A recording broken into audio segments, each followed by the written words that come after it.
Halo pemirsa GPR TV, dari Sabang sampai Merauke, dari Miangas hingga Pulau Rote. Bertemu lagi dengan saya, Kintan Kalvina, di program Kominfo Newsroom, Rabu 24 November 2021. Pemirsa, kami awali informasi pertama. Menteri Pariwisata dan Ekonomi Kreatif Sandiaga Uno menyampaikan pemberlakuan pembatasan kegiatan masyarakat level 3 saat perayaan Natal dan Tahun Baru merupakan upaya pencegahan terjadinya gelombang ketiga COVID-19.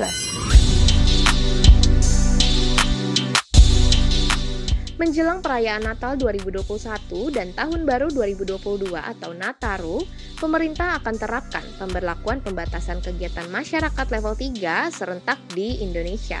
Menteri Pariwisata dan Ekonomi Kreatif Sandiaga Uno menilai, kebijakan tersebut hanya bersifat sementara dan tidak bermaksud melarang operasional destinasi wisata, melainkan guna mengantisipasi, memitigasi, dan mengeliminasi gelombang ketiga serta varian baru COVID-19 yang masuk ke Indonesia.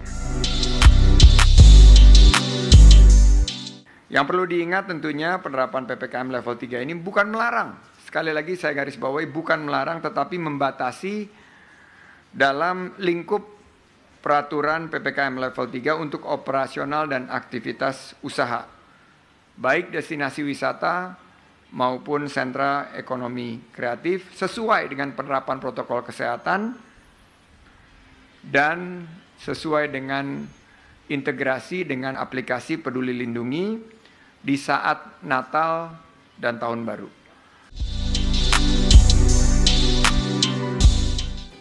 Pemirsa, di kesempatan yang sama, Menparekraf juga berikan informasi terkait dana bantuan sosial bagi pelaku usaha di sektor pariwisata dan ekonomi kreatif.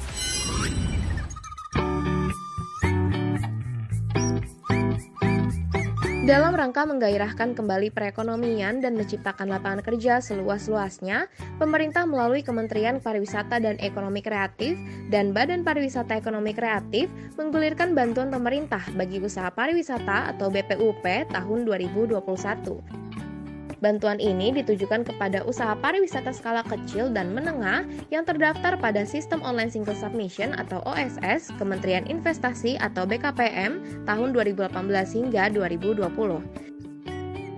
Dengan 6 jenis usaha diantaranya agen perjalanan wisata, biro perjalanan wisata, spa, hotel melati, homestay, dan penyediaan akomodasi lainnya. Adapun para pelaku usaha yang telah terdaftar akan menerima dana sebesar 1,8 juta yang akan diberikan selama 2 bulan. Untuk mendapatkan bantuan tersebut, Menparekraf mengajak pelaku usaha untuk segera mendaftar melalui website BPUP Kemenparekraf mulai 15 hingga 26 November 2021. Kami berharap penyerapannya bisa optimal dan pendaftaran dibuka mulai 15 November dan akan ditutup 26 November pukul 23.59 waktu Indonesia bagian Barat. Dan ikut mengajak para pelaku usaha pariwisata untuk memanfaatkan kesempatan ini dengan berpartisipasi.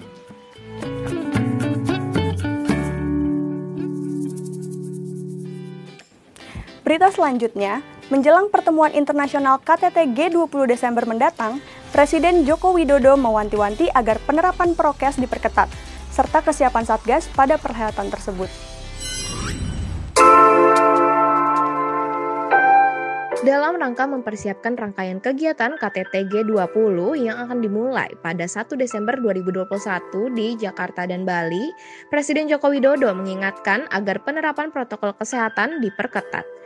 Oleh sebab itu saya minta secara detail nanti didampingi dari Satgas, kedatangan delegasi di bandara, di hotel, dan di lingkungan hotel atau resort sampai ke venue-venue. Ini penting sekali. Dengan adanya acara tingkat internasional ini, Presiden menilai pengendalian COVID-19 di Indonesia akan diuji kualitasnya, terlebih kemampuan dalam menjalankan prokes tersebut. Untuk itu, Presiden meminta Satgas Penanganan COVID-19 bisa melakukan pengawalan dengan ketat menyambut kedatangan delegasi mendatang.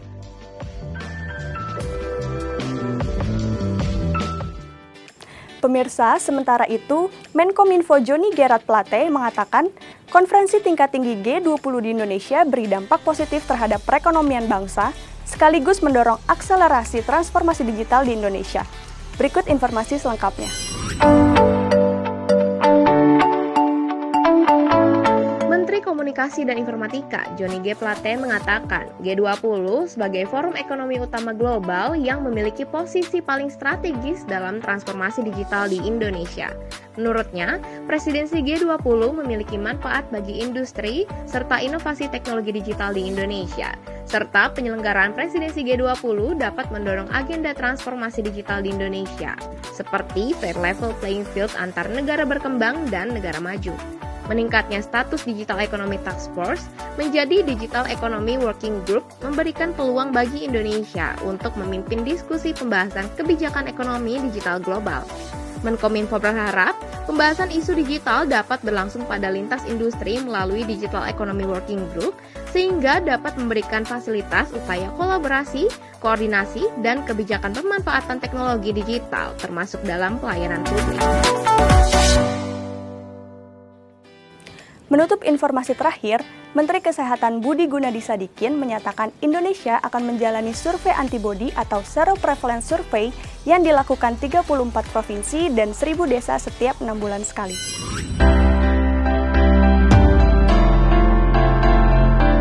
Menteri Kesehatan Budi Gunadi Sadikin menyatakan, saat ini Indonesia sudah mulai menjalankan survei antibodi atau Zero Prevalence Survey yang dilakukan di 34 provinsi dan 1.000 desa setiap 6 bulan sekali. Zero Prevalensi sendiri adalah perhitungan jumlah individu dalam suatu populasi untuk melihat seberapa besar kekebalan atau antibodi masyarakat yang sudah divaksin COVID-19. Dalam pelaksanaannya, Kemenkes akan bekerja sama dengan Kementerian Dalam Negeri dan juga beberapa perguruan tinggi yang memiliki ahli epidemiologi.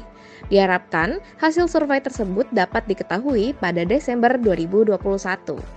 Survei antibodi di 34 provinsi dan 1.000 desa itu sudah dijalankan.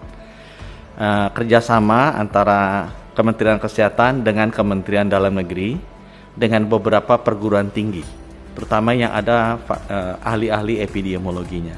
Diharapkan Desember ini selesai, sehingga kita bisa lihat di minggu ketiga atau minggu keempat Desember laporan lengkap dari hasil Zero Prevalence Survey seluruh kabupaten kota di Indonesia, seluruh provinsi di Indonesia, dan rencananya kita akan lakukan setiap 6 bulan, sehingga kita memiliki kontrol dasar pengambilan kebijakan ke depannya.